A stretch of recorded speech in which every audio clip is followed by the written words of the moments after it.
Hi everybody, welcome to today's video. The other type of crack that we see all the time in the inspection business is actually a shrinkage crack. And this is caused by the natural curing of the concrete foundation.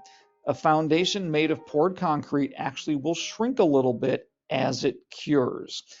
In some cases, up to 4 or 5% shrinkage. And when that happens, internal stresses are going to develop in that concrete and they're going to have to relieve themselves. And that essentially manifests itself in the form of what are called shrinkage cracks. So what you will find is in new foundations, roughly every 20 to 30 feet, you're probably going to develop a shrinkage crack in that foundation. As it shrinks on itself and as it cures, it's going to develop those to relieve the actual internal stress in that foundation wall. So what do shrinkage cracks look like? They honestly look a lot like settlement cracks. They can occasionally be wider at the top than they are at the bottom. They are usually much smaller. They're very much a hairline crack. So again, we're going to use that 1/8 inch threshold, and they do not continue up through the structure. It stops at the top of the foundation. So they won't show any evidence of bulk movement of the structure at all. And they will tend to look something like this. So again, roughly lightning bolt shaped.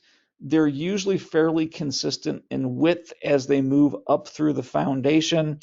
And again, they're a very natural development due to the shrinkage of that concrete as it cures.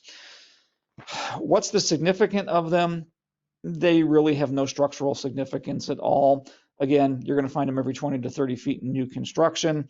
The only significance to us or to your buyers or sellers is the possibility of water actually leaking through that crack.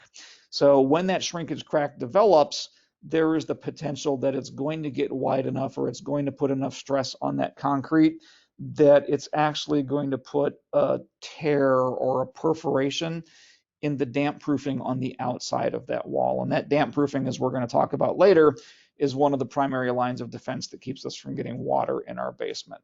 So if that shrinkage crack is wide enough that it can tear that damp proofing, that's the biggest significance it has to your buyers or to your sellers. You don't want to give water a pathway into your basement. Thanks for watching. We'll see you in the next video.